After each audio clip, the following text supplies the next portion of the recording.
নমস্কার বন্ধুরা, বাসাই রান্না বান্নাতে সকলকে স্বাগত। আজ তোমাদের সাথে শেয়ার করব নিরামিষ ছাতুর পরোটার রেসিপি।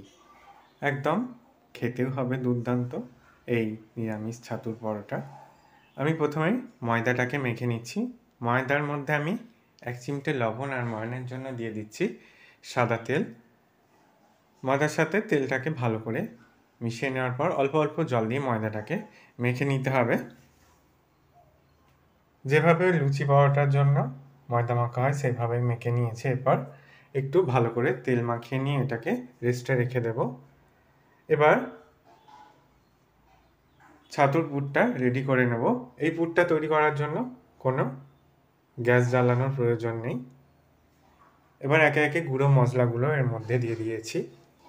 ছাতু প্রথমে 1/2 কাপ মতো নিয়ে নিয়েছি, তারপর ধনে গুঁড়ো, জিরে গুঁড়ো, গোলমরিচের গুঁড়ো দিয়ে দিচ্ছি।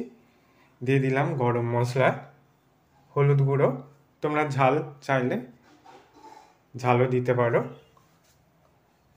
কাঁচা লঙ্কা কুচি ব্যবহার করতে পারো, লঙ্কা গুঁড়োও ব্যবহার করতে পারো, একটু জোয়ান দিয়ে দিলাম, আর দিয়ে দিলাম স্বাদ অনুযায়ী লবণ আর স্বাদ অনুযায়ী চিনি।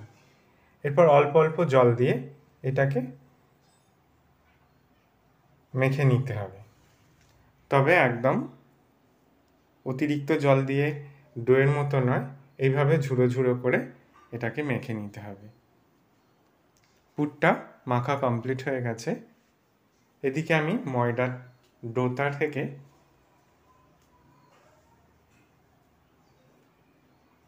লেচি কেটে নিচ্ছি।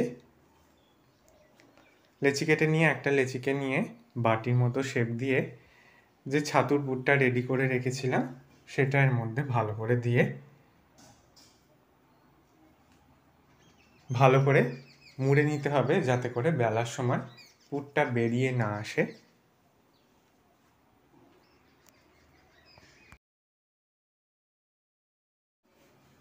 ভালো করে মুড়ে নিয়েছি, প্রত্যেকটা মধ্যে পুর দিয়ে রেডি করে নিতে হবে।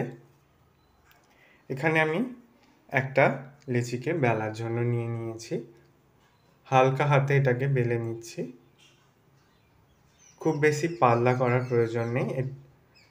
আলুর পরোটা বা যে কোনো এই ধরনের পুর ভরা পরোটাগুলো একটু মোটা করেই বেলতে হয়। দেখো ঠিক এইভাবে বেলে নিয়েছি।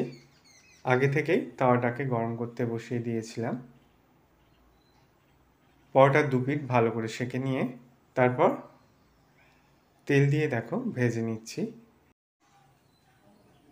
গ্যাসের ফ্লেম মিডিয়ামে রেখে তেল দিয়ে পরোটাটাকে ভেজে নিচ্ছি।